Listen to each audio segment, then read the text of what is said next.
It's 2017 and Old Time Radio DVD is still here. Check out our new customer ownership program and the lowest prices ever. Just go to oldtimeradiodvd.com for full information about this wonderful program. Don't forget our new program, 123 Ready TV. Folks, this is really a great app for Android and Windows phones, computers, and tablets. And it's only $19.99. In the near future, we will be adding a new component to it, Old Time Radio. It's a great product for 2017. Visit oldtimeradiodvd.com today. Place your order. You'll be glad you did.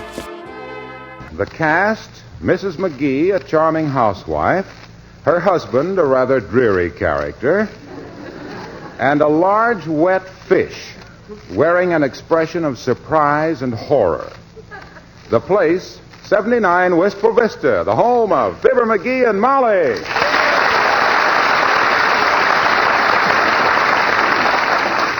Look at that fish, will you? A 10-pounder if he weighs an ounce. And I caught her. Look at him. You look at him, dearie. A defunct fish has no beauty for me. They all have a look in their eyes like a head waiter who had just been tipped 10 cents. Well, it's beautiful to me, baby. Lying there in that sink is the toughest, fightingest, smartest bass that ever had his picture on a hardware calendar. Old Muley, the demon of Dugan's Lake. Old whaty? Old Muley. The fish that every guy for 40 miles around has been trying to gaff for 5 years. And who finally hauled him in? I did. That's who, your ever-loving husband. A new chapter in fishing history has been wrote this morning. Say, what time did you go out to Dugan's Lake, dearie? Something woke me up about 6 and I discovered it was you. Not snoring. My gosh, at 6 a.m. I'd already been out on the lake for 2 hours. Oh, gee, it was beautiful. Did you ever see the sun come up behind Borgelstoff's brewery? No, I never did, sweetheart. And to think I was the only fisherman in town with ambition and energy enough to get out before daybreak. You want to hear how I landed him? Okay, well, sir, there I was, sitting in a rowboat. When all of a sudden I heard a big splash. Old Muley. No, my lunch. It fell overboard. Tough luck. No, it was a stroke of fortune. Old Muley went after them jelly sandwiches like Congress after Chester Bowles. That kept old Muley hanging around my boat, you see. Too bad you didn't have some hot dogs with a pickerel in the middle and the mustard, etc. Well, sir, I eased my line gently over the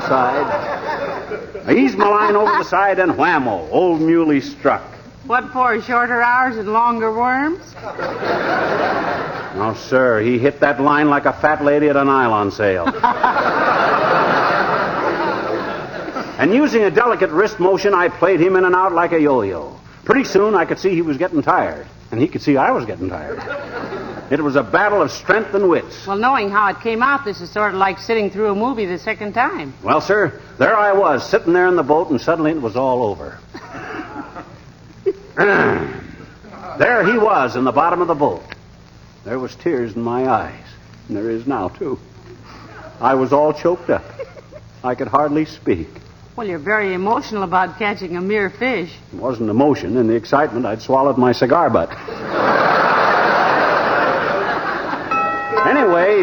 Come in. Hello, folks. Anybody home? Hello, Mr. Wimple. Come on out and have a cup of coffee. No, thank you, Mrs. McGee. I see you have the same trouble with the city water we do. Imagine a fish that big coming out of the faucet. That fish, Wallace, my lad, did not come out of the faucet. He come out of Dugan's Lake. That is old Muley, the biggest, gamest bass that ever thumbed his gills at a fisherman. This is the opening day of the season, you know, Mr. Wimple. My goodness. So that's what Sweetie Face meant. What do you mean? Sweetie Face, that's my big old wife, told me just this morning, Wallace, you poor fish, she said, you'd better stay in the house for a few days, she said. But then she was a little annoyed with me at the time, I suppose. Why was she, Mr. Wimple? Oh, just because I made a teensy little joke. She was doing some weightlifting, and her forehead was all perspiration, and I came in and said, hello, sweaty face.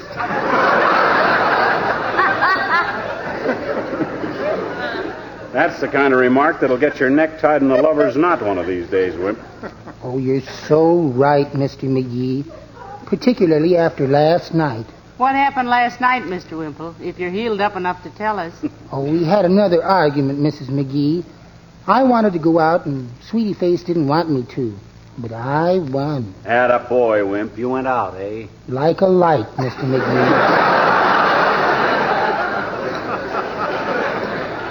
Did you ever know you could knock a man my size unconscious with a copy of the Reader's Digest? Is that possible? It is if you leave it between two brass bookends. Gracious. When I came to, I had a headache clear down my shoulder and under my arm. Horse feathers. How could you have a headache under your arm? That's where my head was.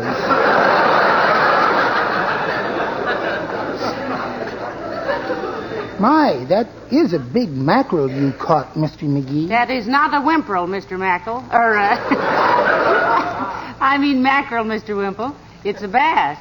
Isn't it a beauty? Yes, I suppose so, but would you mind turning it the other way? It's got a look in its eye like Sweetie Face when she catches me shaking my piggy bank. Are you going to cook it tonight? Cook it? We don't cook this fish, Wimp. It's going to be mounted on a plaque and hung over the mantel. Just as soon as I can get in touch with a dermatologist. No, you mean taxidermist, dearie. I do? I thought a taxidermist was a guy that stood out in front of a hotel with a whistle and stuffed people into cabs. Oh, no, Mr. McGee.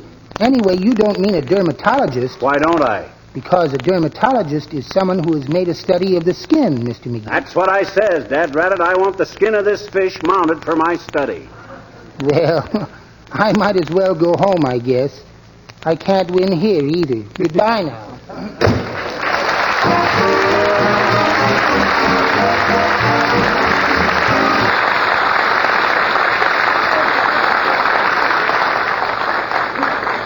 You know, Molly, I can hardly wait to see Doc Gamble's puss when he hears I caught old Muley. Incidentally, I hope you don't plan to leave that fish lying in my kitchen sink all day. No, I just want to leave it there till the photographer gets here. You see, Till who gets here? The photographer from the Wistful Vista Gazette. Going to take my picture holding the fish.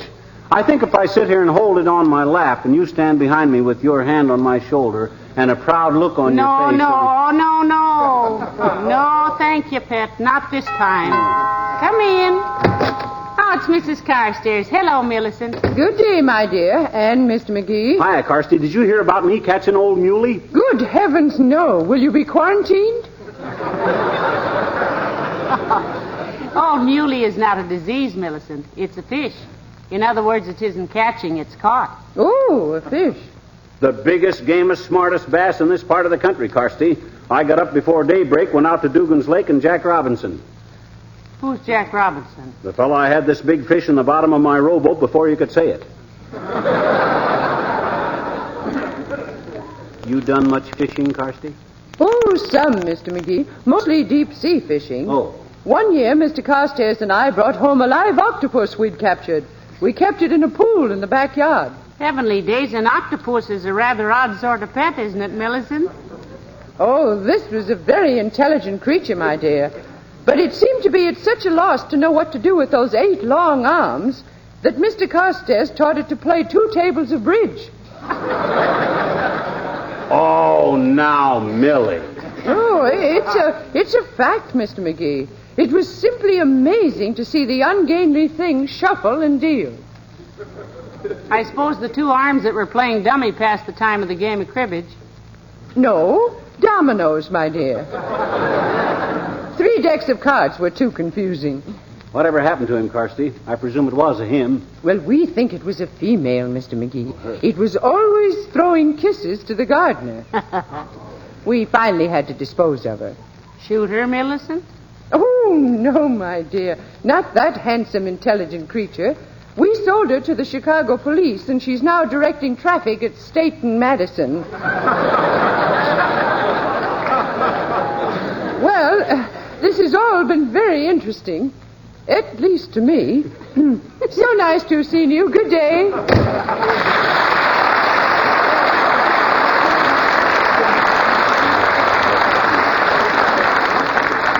I don't believe a word of it. An octopus playing bridge. I can't even play bridge very good myself. Now, don't you say that, dearie. I don't know anybody who plays bridge more like an octopus than you do.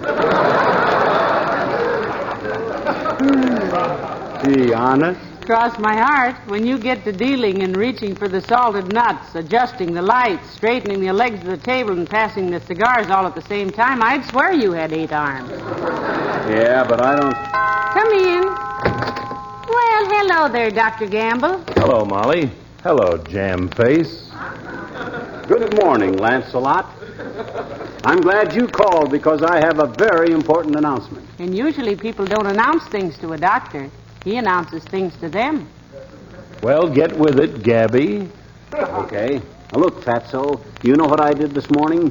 I went out to Dugan's Lake, and with the skill, patience, and fortitude for which I am noted, I caught the biggest bass in inland waters, old Muley. Well, that isn't such a thing. You did what? He caught old Muley, Doctor. It's out in the kitchen sink, packed in ice cubes, which are melting slightly faster than our refrigerator can make them. And if you're a good boy, little iodine, I might take you out in the kitchen and unveil it, so what's the matter? Now, let me get this straight, you little bandit, you poacher. You went out this morning and caught the big bass? That he did, Doctor, that he did. Well, of all the dirty, double-crossing, illegal, low-down, unsportsmanlike... What's so unsportsmanlike and illegal about beating you guys to old Muley on the first day of the season, you big sorehead? If I'm ambitious enough to... What day is this? May the 7th, Doctor. He knows very well what day it is, Molly. He knows the fishing season opens today. Yes, at midnight. At midnight. At midnight. Oh, my gosh, I thought it was... You are in trouble, Buster. Oh. Heavenly days, this is terrible. Oh. Doctor, is there any way you can give artificial respiration to a fish? Is it too late to... Yes, I suppose it is. Gee, Doc, what am I going to do? It was all a mistake. It's a mistake that'll cost you plenty, Chisler. Is there a heavy penalty for fishing out of season, Doctor? They'll throw the book at him, dear girl. He's going up the river, but not for fish. When you see him again, he'll have a crew haircut and be talking out of the side of his mouth. I'll never know such a thing. This was an honest mistake. And when I explain it to the game warden... Hey, who is the game warden? Chap named Jordan. Gordon Jordan. How interesting. Gordon Jordan the warden. Look, Doc, does he belong to the Elks? No, he does not. And he's thoroughly incorruptible if you had any idea of buying your way out of this jam with a fast sawbuck. Now, look, boys, let's be realistic. Who would report this to Gordon Jordan the warden? I'm sure you wouldn't, Doctor. And I know Mrs. Carstairs wouldn't. Who else knows about it, dearie? Well, I called the Gazette. I told the guy at the filling station when I wanted to use the phone to call the Gazette. I told more tooth because I borrowed a nickel from him to make the call when I called the Gazette from the filling station. I told a fellow named Harry who was with Mort when I borrowed the nickel to use the phone to make the call. In other words, you told everybody in town. Sonny, I wouldn't be in your well-worn, unshined, oversized shoes for all the ore in Oregon. Now, look, Doc, you wouldn't turn me in. Not you. Not my old fishing pal, Doc. Who's an old fishing pal of whose? Hello, Molly. Hi, Doc. Hello, Mr. Wilcox. Hello, Junior. What's cooking, fellas? Getting ready for the opening day of the bass season tomorrow? Because if you are, count me in. I want to crack at old Muley this year. The fishing season for old Muley is over, Harlow. Yes, it is, Mr. Wilcox. What? This little piscatorial pirate, this poacher, this Thief in the night. This thief in the night sneaked out to Dugan's Lake today, this morning, Harlow, in the wee small hours, and caught old Muley. Oh, no. Out of season? He didn't mean to, Mr. Wilcox. For the first time in his life, he got somewhere early, and it was wrong. Of course I didn't do it on purpose. You believe me, don't you, Harlow? Look, ignorance is no excuse in the eyes of the law, pal. Oh, that's terrible. Old Muley. He's out in the kitchen. In the sink. under his sack. Never mind, McGee. I'd rather not see him. It's like an old friend betrayed. Pal, I never thought you'd do a thing like that. Yeah, but gee whiz, fellas, Those laws are made to give the fish a chance, pal. Yes. That's the protection they have against their enemies. Yes. Just as Johnson's wax is the protection your furniture has against dirt and dust and dampness. Yes, but Mr. Wilcox... Johnson's wax protects your floors and fine woodwork against their enemies. Yes, Keeps them bright and gleaming, gives them the protection they need. Yes, the protection all worthwhile things must have if they're to survive. Yes, but... If you didn't protect your precious belongings, they'd soon be gone. Yeah, but what that... And if we don't protect our game fish against poachers, they'll soon be gone, too. And... I've got to get going myself, kids. I'll go with you, Harlow. We won't turn you in, McGee. That's up to your conscience. Doggone it, my conscience is clear. I just made a mistake, that's all. I hope the judge sees it that way. Oh, dear. Well, look, pal, don't you worry about having to spend any time in a dark, dingy old jail cell. I can at least keep you from that. You can, Waxy? Well, gee, that's mighty nice. Sure, I'll send you a couple of cans of Johnson's wax. You can have the brightest, shiniest cell in a couple of days that anyone ever served 6 months in. So long, Molly.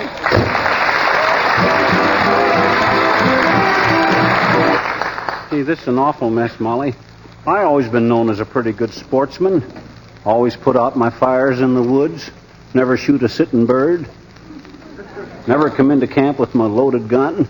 Obey all the rules, and now look at me. Catching fish out of season. Well, you didn't realize it was out of season, dearie. You know what I'd do if I were you? What? Call the game warden and tell him the whole story. Your past record will speak for you. I thought you'd be doing that while I was out shopping. Yeah, but what if this warden Gordon Jordan is a toughie? He can throw me in the sneezer for 5 years. I'll have my picture in all the papers. Oh, my gosh, the photographer. If he comes, don't let him in. He was already here. He was here. Oh. I told him the doctor had just been here and you had a severe attack of Eurofloridana and couldn't see anybody. I had what? Eurofloridana. That's Latin for largemouth black bass. I looked it up. Now, look, Pet, call the warden and confess. Get it over with. I don't know. Maybe... Everybody in town knows it anyway. My gosh, they do it that. Well, sir, as long as somebody's bound to snitch on me anyway, I might as well do my duty. Never let it be said that Fibber McGee dodged an issue when cornered like a rat. Hand me the phone. That's the spirit, dearie. Here. Thanks. Hello, operator. Give me the Fish and Game Commission. Isn't that you, Mert? Not this week, Mert. I'm in trouble enough. Let me speak to Gordon Jordan, the warden. Yeah. Hello, is this Warden Jordan? Look, Gordon, this is Fibber McGee at 79 Whistle Vista. I caught a big bass out of season this morning by mistake. You want to come over and discuss it? You do, eh? Okay, Gordy. Goodbye. How'd he sound, McGee? Sounded like the voice of doom. Sore as a crapshooter's knees. That ratted, why didn't somebody tell me this season didn't open till midnight? My gosh, I would have been glad. If that's Gordon Jordan, the warden, he must be jet propelled. Come in. Oh, thank goodness. Mayor Latrivia. Hello, Molly. Good day, McGee. Say, what's the matter? You're as pale as a fish's stomach. An unfortunate simile, Mr. Mayor. Himself here's up to his clavicle in fish. I done wrong, Latriv. I caught a big bass out of season. Well, that wasn't very good judgment, McGee. No. However, as long as it wasn't old Muley out at Dugan's Lake, I'll... Yeah, but it was old Muley, Your Honor. What? Look, Latriv, I didn't realize the season started at midnight. I thought it started this morning. That's all. Well, everybody makes mistakes. I'm sorry you didn't get a chance at old Muley yourself, Mr. Mayor. Oh, that's all right, Mrs. McGee. There's still plenty of fish out there. In fact, I think I'll take my rod and reel out there tomorrow morning. You better not do that, kiddo. They don't approve of that stuff out there. In fact, if they know it, they won't even rent you a boat. Who won't rent me a boat if they know what? Your condition. And what is my condition? It's pretty obvious, isn't it? You reeling out there with your fishbowl and staggering... I didn't say I was reeling anyplace. You said you were going to take your rod and reel out to Dugan's Lake, Mr. Mayor. Now, personally, I am not one to criticize a person's habits, but if I may be so bold... Just a moment, Mrs. McGee. I'm getting a little fed up with having you two people involve me in these nonsensical arguments. I think you're trying to bait me into making a fool of myself. Let's drop it, Molly. Look at the trouble I'm in just from baiting a hook. Very well, McGee. Sorry, Your Honor.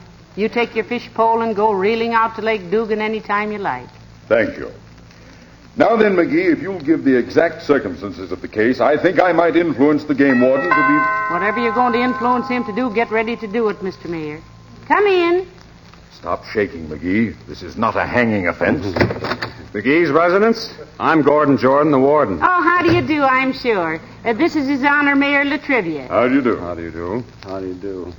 And this is the unfortunate lad who, in his manly way, wants to make reparations. Look, Warden, I was merely... Let me see the fish, please. I'll get it, McGee. Though how a mere slip of a girl like me is supposed to carry a whale like that, I'll never know. If I may intrude a word, Warden, without attempting to unduly influence your judgment, I can assure you that this whole matter was meant... Let me handle this, Latriv. Now, look, Bud, Oh, excuse me. Have a cigar? No, thanks. I have one. You got two? Thanks. I'll smoke it after dinner. Well, here it is, gentlemen. The corpus delicti. Let me have it, please, Miss McGee. Saprinus Carpio. Ah, it's a beauty, isn't it? Oh, of its type, yes. What do you mean of its type? That's the finest bass that was ever caught in inland water, Bud. If you're so ignorant that McGee! you... Huh? Oh, have a cigar, Warden? No. Oh, you got one.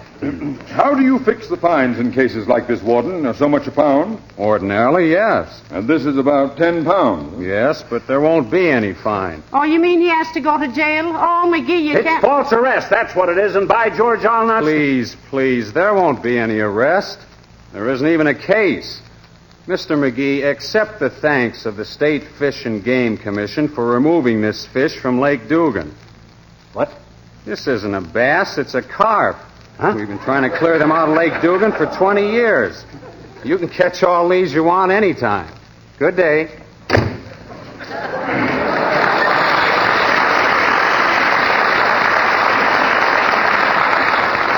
Well, I guess that settles that, McGee.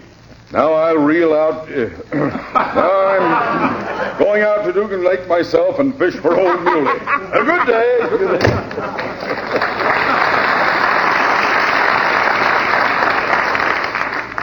He may fish for him, but he won't catch him. Why won't he? Because old Muley is still out in the kitchen sink. What? Then what's this? You heard what the man said. This is a carp. Huh? And don't think I didn't have to run all over town trying to find one big enough. Oh, this is humiliating.